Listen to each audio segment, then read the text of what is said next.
Cristian, boa noite. Um resultado fora da realidade, né, de hoje, uma goleada no primeiro tempo.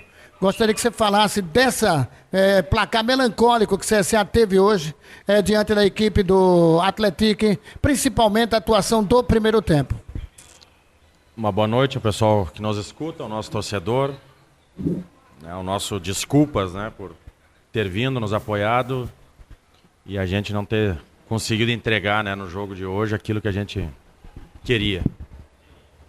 É um jogo muito atípico, né, a nível de resultado.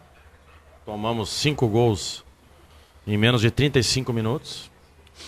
Num jogo onde a gente inicia dominando as ações da partida. Tínhamos, antes de sofrer o primeiro gol, aos 6 ou 7 minutos, tínhamos tido uma chance de poder sair na cara do gol, finalizar. Aí tomamos um gol e parece que o jogo acabou pra gente, né? O que já tinha acontecido aqui dentro em outras partidas, no fator anímico, emocional, hoje se mostrou mais uma vez, né? A gente sai do jogo de uma maneira muito forte, a gente deixa de jogar, deixa de marcar, é totalmente envolvido pelo adversário. E confesso a vocês que quando sai o segundo, terceiro gol, eu logo queria era que o primeiro tempo acabasse, terminasse, para mim poder voltar para o vestiário e tentar ajeitar a casa, reorganizar, fazer um stop, né, naquilo que estava acontecendo dentro de campo, mas não é assim que funciona. A gente ainda sofreu todo o primeiro tempo, né, com a supremacia do adversário e a gente sem reação, errando coisas básicas, simples, né, como equipe. Mas é isso, eu não me eximo a minha responsabilidade, né, essa culpa ela é minha, né? Eu coloquei a equipe em campo, eu venho trabalhando, né, dentro das nossas dificuldades, né, dessa remontagem de clube, dessa remontagem de elenco. Mas, mais uma vez, um jogo completamente atípico. O segundo tempo ele volta para uma certa normalidade, mas o jogo já estava, obviamente, resolvido. Mas fica assim, né, essa repetição de uma situação de um descontrole emocional muito grande dentro da nossa casa, na frente do nosso torcedor. E uma instabilidade que hoje pegou um adversário que vem jogando solto, né? Não é à toa que está liderando a competição. E aí encontrou uma facilidade e uma supremacia muito grande para poder construir o resultado.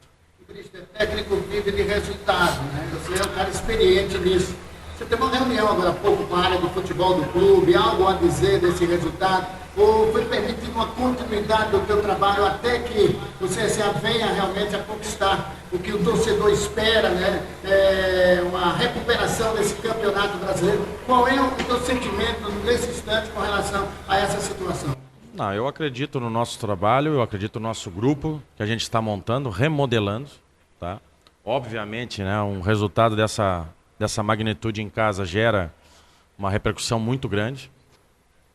Mas eu não fujo a raia, não. Eu não fujo a briga, não. Obviamente que as decisões são sempre tomadas por uma parte diretiva, mas da minha parte eu sigo, obviamente, magoado, frustrado pelo jogo de hoje, mas sabendo que a gente está vivendo um momento muito delicado do clube. Não é à toa que eu falei aqui no jogo do CSA que a gente estava passando por uma bomba atômica. Né? E esse momento de reconstrução cria momentos de desorganização, mas a gente tem que ser maduro, a gente tem que ter uma postura profissional para poder passar por esses momentos e seguir em frente. E é dessa forma, essa é a minha postura, eu nunca fugi a raia e não vou fugir agora aqui também não. Cristian, eu queria saber, ainda dando continuidade na pergunta do Warner, Gabriel Teixeira da Rádio CBN Maceió, a sua continuidade pelo CSA, como esse resultado pode abalar não só apenas o seu comando, mas principalmente os jogadores também que entraram em campo, que jogaram, os que entraram também durante o segundo tempo. Como é que você avalia essa continuidade da sua parte e se o grupo, se houve alguma conversa, inclusive agora ao fim do jogo, junto com os jogadores, o que foi dito, se teve essa conversa e como é que está a sua cabeça em relação à continuidade no CSA? Olha, juntar os cacos, né? Juntar os cacos... Aqui do meu lado está o Matheus chegou essa semana, já foi para o jogo. A gente fez uma reformulação de 60%, 70% do nosso elenco do início do ano. E o processo é esse, o processo é árduo. Volto a dizer, não é à toa que eu usei aqui a expressão da bomba atômica. A gente tem que agora ter maturidade, absorver essa pancada, juntar os cacos e se prontificar a trabalhar a partir de amanhã, para trabalhar mais uma vez em prol da reconstrução do clube. Christian, falando um pouquinho sobre o jogo ainda, voltando, você até falou que torcia para o fim do primeiro tempo para poder mexer no time, mas a pergunta que fica é se não podia ter já tido uma mudança já no primeiro tempo, algo que você pudesse fazer antes de ter que ir para o intervalo e chegar nessa situação que o CSA se encontrou já no primeiro tempo. Cara, eu acredito que não. A gente toma os 5 gols num espaço temporal ali, acho que de 25 minutos. Né? Cada vez. O adversário deu 7 chutes a gol todo jogo. Foram 5 gols. Eu me senti à beira do campo o Luiz Felipe Scolari no 7-1 da seleção brasileira. E se eu tirasse qualquer jogador ali, eu ia estar oferecendo cabeça na bandeja, como culpado. Não tinha mais o que fazer, eu preferia aguentar eu no osso do peito, aguentar a situação, não expor ninguém, né, ao massacre normal que acontece quando acontece esse tipo de coisa. Não é a primeira vez que o futebol tem esse tipo de episódio. Eu tinha que manter o controle. Deixar chegar o segundo tempo, foi o que eu fiz.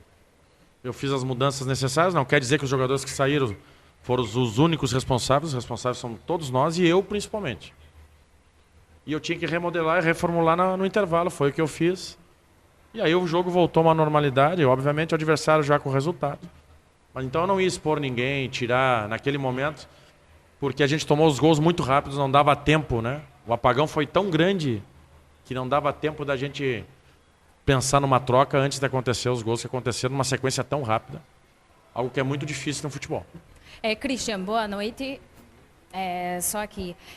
Na verdade, o CSA, desde a época da Copa Alagoas, fala muito de reformulação, muitos jogadores saíram, outros entraram. O CSA não tem tido tempo para criar uma base, ter uma cara ainda. Então, cada semana que passa, novos jogadores chegam, são colocados em campo, a exemplo do Matheus Santos, que chegou há pouco e já esteve em campo hoje como titular. Isso dificulta também o trabalho ou a necessidade do CSA, ela tem sido tão grande que você não pode perder tempo. Os jogadores que chegam já precisa colocar sem antes sentir um pouco da competição, um pouco do grupo, ter um pouco mais de entrosamento. Olha, se tu vai analisar os outros jogos, os demais jogos, a gente não tinha passado por um jogo tão traumático e acidentado que nem esse, né? Nós fizemos sempre jogos equilibrados, organizados. Tínhamos o resultado na última partida na mão, né, construído. A gente acaba sofrendo no último minuto o gol. No jogo da Ferroviária também, a gente controlou o jogo. Tivemos a supremacia na partida. Agora, esse momento do clube, com tanta mudança, com tanto jogador chegando em meio ao processo, dá a brecha para acontecer esse tipo de coisa que nós vimos hoje dentro de campo. Em 30 minutos, em 25 minutos, um gol atrás do outro. Cada vez que o adversário ia e fazia um gol. São aspectos de total desequilíbrio, né, de desorganização. E a gente tem que ser maduro, volto a dizer para vocês, tem que ser maduro como treinador, como jogador, como membro da direção. Né, tem que ser maduro para poder absorver essa pancada, mas seguir em frente. Seguir em frente e tentando achar alternativas. Volto a dizer, é um ano que começou muito complicado para o clube. O clube não se classificou nem entre os 4 do estadual. O clube teve bastante dificuldade em uma remodelação completa. São quase 50 jogadores no mês 5. E isso se paga um ônus, tem um preço. Infelizmente foi hoje na frente do nosso torcedor com um resultado tão construído de uma forma tão arrebatadora como foi o primeiro tempo. A gente agradece. Fica à vontade. Amanda Farias, terceirona.com. Christian, o CSA é um time com torcida de massa, né? Agora o torcedor está esperando aí, está nesse processo de reformulação. O que dizer para o torcedor que, apesar de tudo, quer respostas, né? Diante, principalmente, desse resultado de hoje. O que se dizer para o torcedor que é fanático e está esperando aí que o CSA volte com melhores resultados aí nessa terceirona? Eu iniciei a entrevista mostrando meu constrangimento pelo resultado, né? E assumindo a minha culpa num jogo acidentado, num jogo atípico, em 30 minutos, que a gente tomou 5 gols. O torcedor está magoado, ele está chateado, não é de agora. né? A gente sente isso aqui na nossa casa, a gente tem destemperos emocionais muito claros, né? Não é a primeira vez que eu falo disso aqui. Agora é reformular a nossa cabeça, né? Juntar os cacos, ver qual vai ser o nosso prosseguimento aqui, porque é uma noite difícil até pra gente dormir, né? Chateados todos estamos. Mas esse é o futebol, a gente não pode se sucumbir quando toma esse tipo de pancada.